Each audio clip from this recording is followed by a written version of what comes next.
As we warned you, school districts are beginning the crackdown on students who do not have vaccinations or a letter from their parents explaining why the family's not getting them.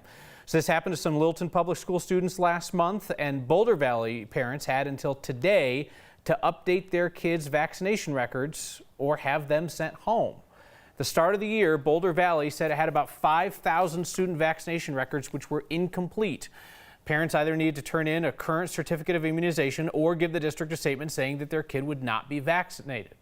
Now, there are only 30 students with such incomplete records. Those students can't come to class until they turn in one or the other.